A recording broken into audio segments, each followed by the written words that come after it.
El día de hoy vamos a tocar el tema del mensaje a las iglesias o las cartas a las iglesias. Antes de empezar con estos mensajes, quería yo tocar un poquito el tema de los niveles de entendimiento para la lectura y comprensión de la Biblia. En este caso tenemos 4 niveles de profundidad para entender el mensaje bíblico. El primero se llama Peshat, que es un nivel superficial o literal. Lo que leemos es lo que es. Muchas personas se quedan en ese nivel cuando están tratando de leer y entender los mensajes bíblicos. Pero nosotros entendemos y sabemos que hay un mandamiento que nos pide escudriñar la Escritura. Y para lograr escudriñar la Escritura tenemos que profundizar más allá de lo que simple y sencillamente estás leyendo de una forma literal. Entonces profundizamos al segundo nivel, que se llama Remés o Remés. Ese nivel tiene alegorías y metáforas. Y en este nivel, al leer el texto, estamos analizando sus contextos culturales, sus contextos gramaticales y sus contextos históricos. Es aquí que nosotros nos hacemos valer del conocimiento del idioma original, sea hebreo o sea griego, o de herramientas disponibles en el internet como aplicaciones para leer el mensaje en su idioma original y poder extraer el mensaje sin haber sido posiblemente adulterado. En el tercer nivel, el nivel Drash, habiendo analizado el texto de forma como lo explicamos en el nivel 2, entonces ya tenemos un exégesis, un mensaje, y nos preguntamos cuál es la enseñanza que aplica a mi vida. ¿En qué forma yo vivo el texto que acabo de leer? ¿En qué forma este texto se manifiesta en mi vida? ¿Qué aplicaciones tiene para mi vida? Y el cuarto nivel de profundidad y de entendimiento Pardes es el nivel Sod, que es un nivel de misterio, un nivel de revelación de misterios mesiánicos y proféticos. En muchas ocasiones estamos viendo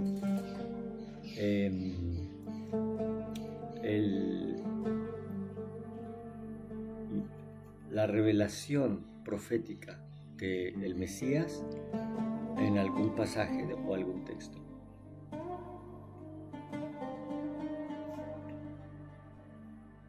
Por dar algún ejemplo, podría decir que en el nivel de revelación mesiánica profética, al leer el pasaje, digamos, por ejemplo, que nos habla de las santas convocaciones, específicamente de la Pascua, que es de las santas convocaciones la que pues ha tenido tal vez un poquito de alcance en todos los medios, aún cristianos alejados de la observancia diligente de la enseñanza sin haber sido adulterada. Entonces, En el caso de la Pascua, sabemos que en la Pascua el Mesías fue crucificado y ofreció el sacrificio para la expiación de los pecados.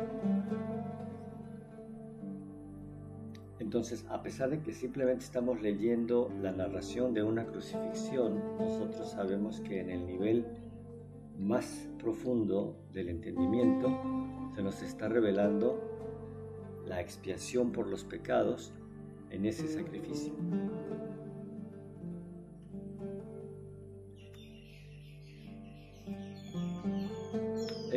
Hablando de la exégesis se define como explicar, extraer e interpretar objetivamente. Es la interpretación crítica y completa de un texto, análisis de palabras significativas en el texto en el marco de la traducción.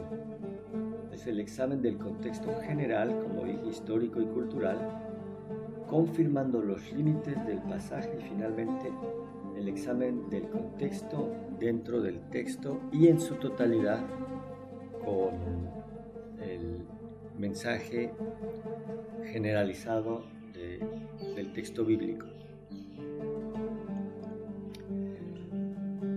Y es con este preámbulo que empezamos a analizar el mensaje de las cartas a las iglesias. Vamos a hablar a fondo y en secciones de Apocalipsis 2 en cuanto a las cartas a las iglesias, pero antes de entrar a ellas, quisiera tocar un poquito de otras cartas u otras advertencias a la iglesia, como lo vemos en Apocalipsis 18. En Apocalipsis 18 se nos insta, se nos urge a salir de Babilonia. Babilonia representa confusión y es el estado de confusión de la comprensión de la enseñanza del Mesías y de la enseñanza de Dios, que es una. Solo hay una enseñanza, solo hay un evangelio, solo hay una verdad. Apocalipsis 18:3 dice: porque todas, y aquí quiero hacer énfasis en todas las naciones han bebido del vino del furor de su fornicación. Fornicación, en el contexto espiritual, habla de una infidelidad a la obediencia, a la enseñanza. Todas las naciones han bebido del vino del furor de su fornicación, y los reyes de la tierra han fornicado con ella, y los mercaderes de la tierra se han enriquecido de la potencia de sus deleites. Oí entonces otra voz del cielo que me decía: salid de ella, pueblo mío. Y también quiero hacer énfasis en salid de ella, pueblo mío. Al hablar de todas, nos está incluyendo a todos. Y si nosotros nos consideramos pueblo de Dios, entonces nosotros estamos siendo incluidos en este mensaje. A nosotros nos corresponde analizar concienzudamente y de corazón nuestra condición actual en cuanto a la enseñanza original y la sana doctrina que proviene solamente de Jesús, Yeshua, el Mesías, sus apóstoles y sus profetas. Todo lo que viene después se está interponiendo en el camino y es una Babilonia. Entonces nosotros tenemos que pedir discernimiento para entender en dónde termina la sana doctrina y empieza las doctrinas de hombres de las cuales nos advierte el Mesías, Yeshua, Jesús. Salid de ella, pueblo mío, para que no seáis partícipes de sus pecados, ni recibáis parte de sus plagas, porque sus pecados, su idolatría, su desobediencia ha llegado hasta el cielo y Dios se ha acordado de sus maldades. También tenemos otra advertencia, y esta viene del profeta Daniel. Dice, nos advierte que el enemigo vendrá y hablará palabras contra el Altísimo y oprimirá a los santos del Altísimo, intentando cambiar las festividades y su ley. Y en su mano serán entregadas durante tiempos y la mitad del tiempo. El énfasis que yo quiero hacer aquí es que tenemos una clara advertencia. No está diciendo que probablemente vaya a pasar, o tengan cuidado porque puede ser. Aquí claramente nos está diciendo que el enemigo estará intentando cambiar las festividades y la ley. Y en un momentito voy a profundizar en festividades. Pero lógicamente, cuando hablamos de ley, hablamos de la enseñanza del Mesías, la enseñanza de Dios, que es una. Y también vamos a profundizar en cuanto a ella. Pero en cuanto a los tiempos o las festividades, y en cuanto al análisis del segundo nivel, aquí tenemos el texto en su lenguaje original, sin filtros, y podemos leer: y palabras contra el Altísimo hablará, y a los santos del Altísimo oprimirá, e intentará a cambiar tiempos o festividades y la ley.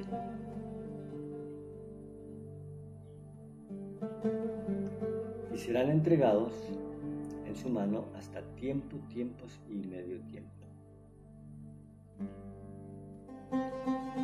Bien, entonces, la palabra que aparece en el lugar de tiempo es Zeman. Zeman es ocasión o tiempo designado o señalado, que es un sinónimo de la palabra Moed. La palabra Moed es una santa convocación, un tiempo de solemnidad, fiesta solemne, es un momento de congregación con un motivo o un propósito definido. Entonces, estamos aquí entendiendo de lo que se está tratando. Se trata de las festividades y las santas convocaciones de Dios, del Señor, que aparecen en Levítico 23 y que dan inicio con un Shabbat o un día de reposo semanal. Esa es la primera santa convocación, y de ahí le siguen la Pascua, panes sin levadura, primicias, la fiesta de las semanas o Pentecostés, la fiesta de trompetas o Yom Teruah, Yom Kippur o expiación, y Shavuot o cabañas. Muchas de esas palabras o esos nombres jamás los hemos escuchado, no tenemos conocimiento de ellos, y es porque el enemigo está logrando su objetivo de cambiar los tiempos y la ley de Dios. Entonces, profundizando, y ya entrando en la carta a Éfeso, en el nivel inicial de Peshat, el nivel literal, podemos leer claramente Apocalipsis 2:2: yo conozco tus obras y tu arduo trabajo y paciencia, y que no puedes soportar a los malos y has probado a los que se dicen ser apóstoles y no lo son, y los has hallado mentirosos, y has sufrido y has tenido paciencia y has trabajado arduamente por amor de mi nombre y no has desmayado. Entonces, esta carta, este mensaje, y en general todos los mensajes, ¿será que van dirigidos a una iglesia en específico?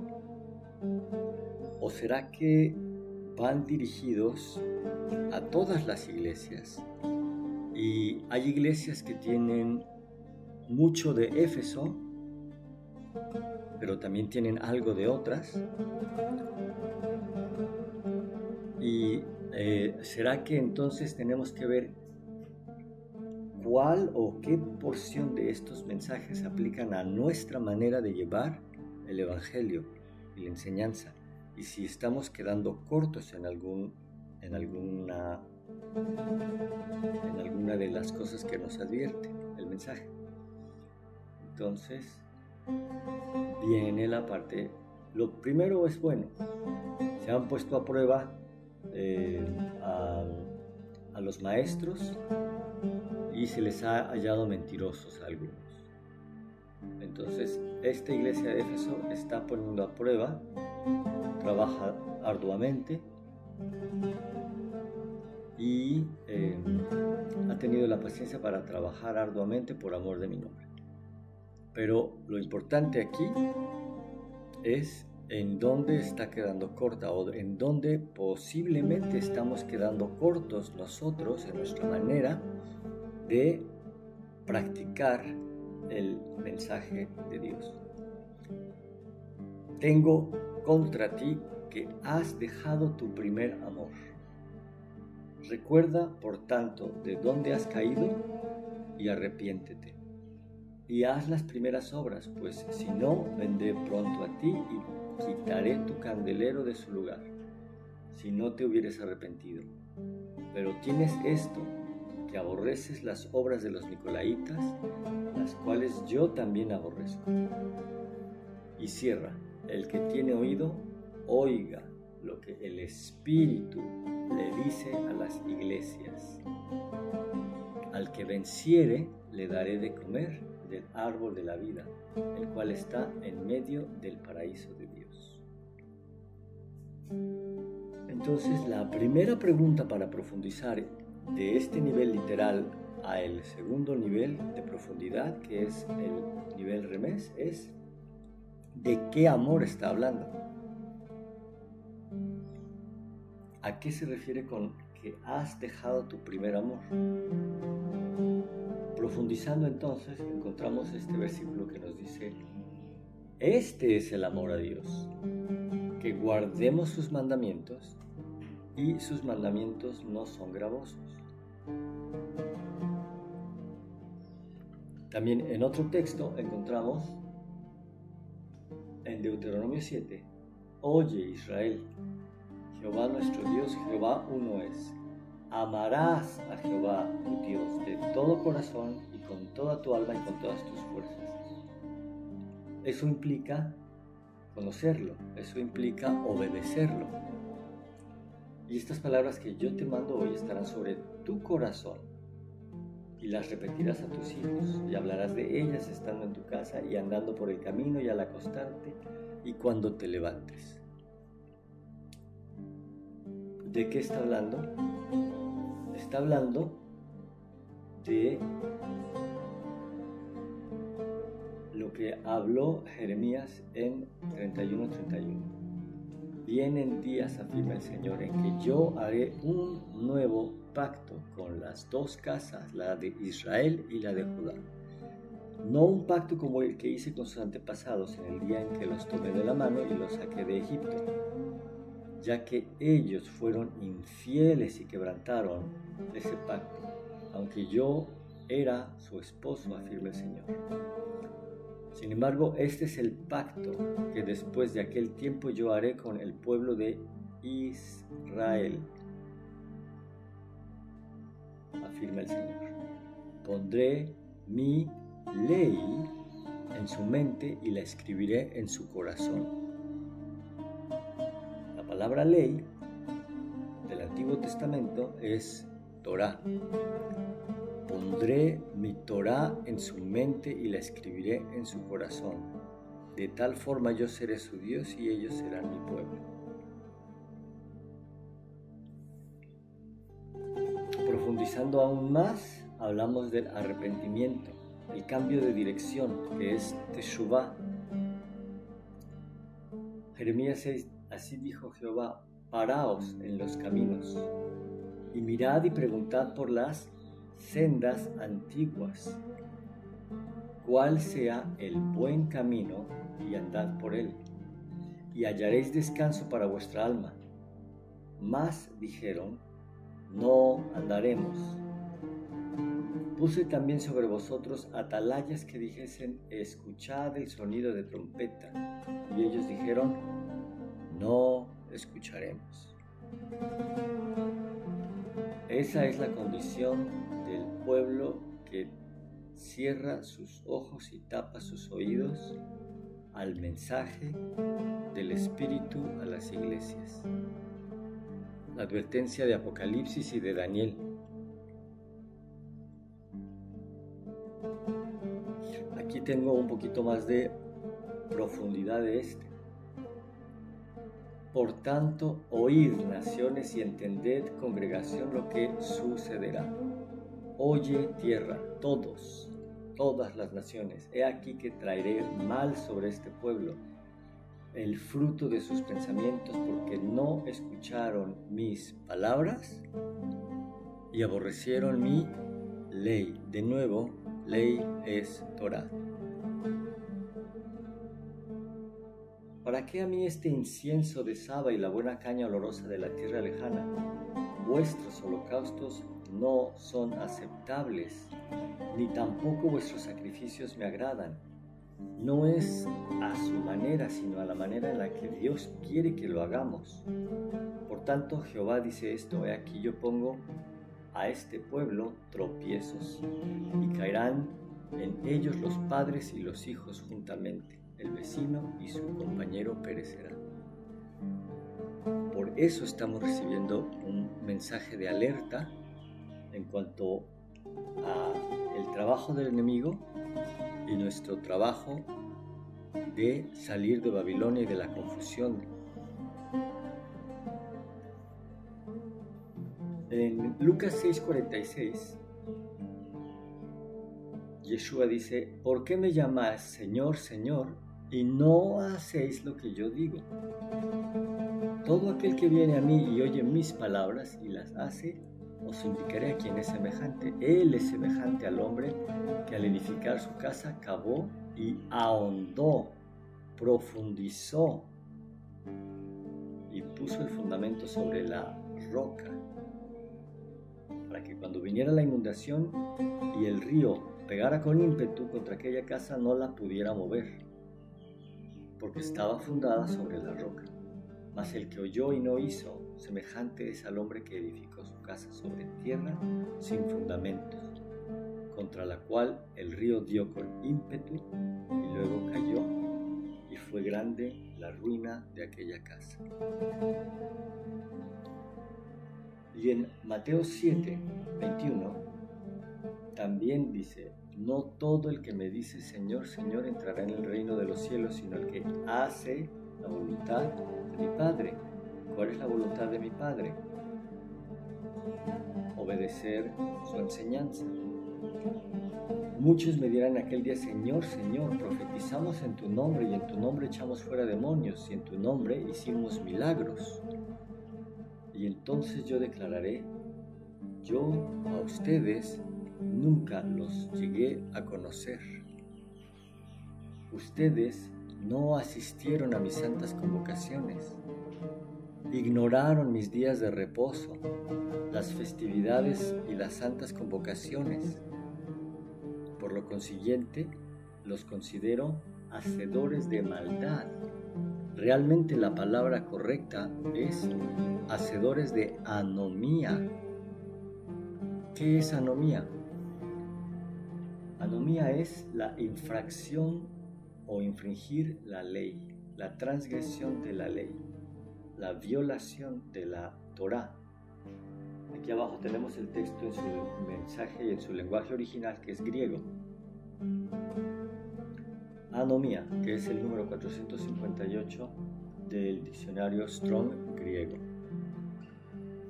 Eso nos lleva a hablar del antinomianismo, que es la oposición a guardar la enseñanza original en su totalidad, no quitarle, porque el pueblo fariseo en los tiempos de Jesús, el Mesías, Yeshua, le añadía cargas a la ley en sus tradiciones de hombres, en su Torá oral. Y lo que ocurre de nuestro lado es que nosotros le quitamos a la ley, a la enseñanza. Decimos que eso no aplica a nosotros por considerarnos pueblo distinto al pueblo hebreo, a los judíos, porque nosotros maquinamos una nueva religión que no tiene ningún sentido. Inventamos una nueva religión y por eso el pueblo judío no reconoce aún a su Mesías, porque si su Mesías es nuestro Mesías, entonces nuestro Mesías no puede ser su Mesías. Y no puede Dios hacer de dos pueblos uno. Nosotros tenemos que concientizarnos de que tanto los judíos como nosotros esperamos al mismo Mesías. Estamos en igualdad de circunstancias totalmente. No hay una ley o un estándar para uno y un estándar para el otro. Esa es una maquinación humana. Y Jeremías 6:19 dice: escucha, tierra, traigo sobre este pueblo desgracia, fruto de sus maquinaciones, por no prestar atención a mis palabras y por rechazar mi ley, mi Torá.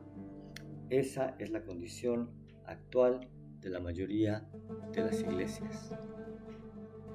A cierto nivel, a un nivel menor o a un nivel mayor, a un nivel menor o a un nivel total, donde hay denominaciones que afirman que todo esto quedó abolido, siendo que el Mesías dijo clara y específicamente que no había venido a abolir ni una sola ley, y más aún, que no cambiaría nada de la ley, ni una jota ni una tilde, mientras existieran cielo y tierra. Anomía, Mateo 5:19. El que infrinja uno solo de estos mandamientos, por pequeño que éste sea, y enseñe a otros a hacer lo mismo, será considerado el más pequeño en el reino de los cielos. Pero aquel que practique y enseñe será considerado grande en el reino de los cielos. Porque les digo a ustedes que no podrán entrar en el reino de los cielos a menos de que su justicia, es decir, su obediencia, supere aún a la de los fariseos y a la de los maestros de la ley. En Mateo 21:23, Jesús conoce a los suyos, como leímos anteriormente. No todo el que me dice Señor, Señor entrará en el reino de los cielos, sino el que hace la voluntad de mi Padre que está en los cielos. La realidad en ambos pueblos, por un lado, los judíos aceptan la ley de Dios, pero rechazan al Mesías. Y por el otro lado, los cristianos aceptan al Mesías, pero rechazan la ley de Dios. Eso es Babilonia para ambos pueblos. Por eso la advertencia, como dije al principio, es para todas las naciones que han bebido de este vino, que nos tiene emborrachados de confusión. nivel drash, la enseñanza, el mensaje para nosotros. Tenemos que analizar qué significa esto para mí, qué estoy haciendo bien y qué no estoy haciendo mal, qué estoy haciendo mal, en dónde estoy fallando. Personalmente, olvídate de tu denominación o de tu congregación, porque Dios no va a venir por toda tu congregación. Viene por ti y por el que salga de Babilonia. Ya lo leímos claramente. No viene por un grupo específico o una denominación que supuestamente tiene la verdad. Ya leímos que todos están ebrios de confusión. Estamos ebrios de confusión. Entonces el Salmo 1 dice: bienaventurado el varón que no anduvo en el consejo de malos, ni estuvo en camino de pecadores, ni en silla de escarnecedores se ha sentado, sino que en la Torá de Jehová está su delicia. Bienaventurado el varón que no anduvo en malos consejos, ni estuvo en camino de pecadores, ni en silla de escarnecedores se ha sentado, sino en la ley de Jehová está su delicia, y en su ley medita de día y de noche. Este será como árbol plantado junto a corrientes de agua que dan su fruto en su tiempo y su hoja no cae, y todo lo que hace prosperará.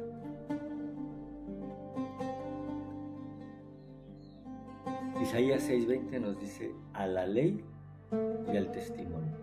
¿A qué ley?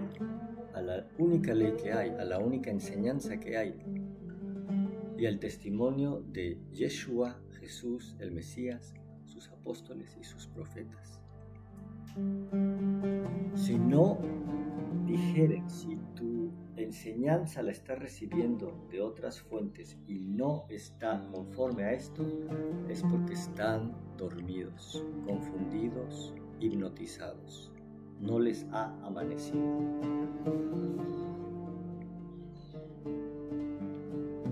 En cuanto a la práctica de los nicolaitas que leímos al principio, la práctica de los nicolaitas es, según Apocalipsis, aquellos que comen cosas inmundas o impuras y que cometen fornicación. Yo me pregunto, de las 4 cosas mínimas que se acordaron en el Concilio de Jerusalén con los apóstoles de enseñanza básica para el nuevo creyente: abstenerse de idolatría, abstenerse de fornicación, no consumir animales sacrificados con sangre, dentro de sangre, o que han sido indebidamente sacrificados y han muerto ahogados en sufrimiento. ¿Cuál de esas 4 estás obedeciendo? ¿O estamos obedeciendo? ¿O estamos enseñando y estamos cumpliendo como pueblo de Dios? ¿Cuál de ellas? ¿Ya no tenemos ídolos? ¿Ya dejamos de fornicar? ¿Ya dejamos de consumir animales inmundos e impuros? ¿Y ya dejamos de consumir sangre? Todo lo que comemos ha sido totalmente drenado de su sangre.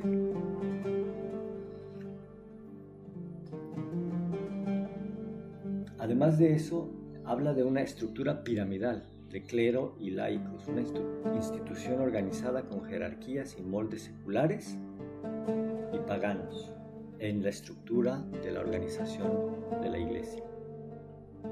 Y también del espíritu de Balaam, que según la Biblia pone tropiezo sobre el pueblo de Israel, incitando a la idolatría, a la avaricia, al poderío y al señorío. Esas doctrinas de prosperidad y esas estructuras piramidales es algo que aborrece. Dijo claramente: yo aborrezco las prácticas de los nicolaitas. Entonces, mensaje a las iglesias: ¿qué de esto estamos tolerando o en cuáles de estas cosas estamos participando activamente?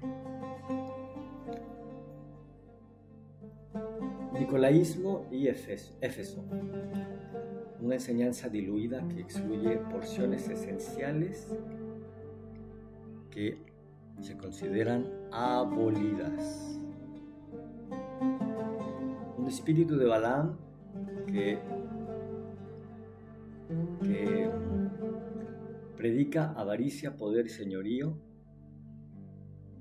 prácticas y celebraciones paganas, llenas de tradiciones y celebraciones de hombres, navidades, días de fiesta, seculares y paganos, y por el otro lado ignorando las santas convocaciones del Señor, que son estatuto perpetuo. Anomía, una enseñanza que enseña la abolición de la Torá, y las jerarquías seculares, que son instituciones organizadas de poder más que de enseñanza. Todo esto va en contraste con un versículo que repetimos y repetimos y repetimos. Y este es el nivel Sod, del misterio divino. Esta verdaderamente es la perseverancia del pueblo santo. El que salió de Babilonia, el que se alineó con la enseñanza del Mesías y guarda los mandamientos de Dios y mantiene la fe de Jesús. En este nivel Sod, el nivel del misterio, el máximo nivel de profundidad, cierra con Apocalipsis 2:7. El que tiene oído, oiga lo que el Espíritu dice a las iglesias. Al que venciere, le daré a comer del árbol de la vida, el cual está en medio del paraíso de Dios.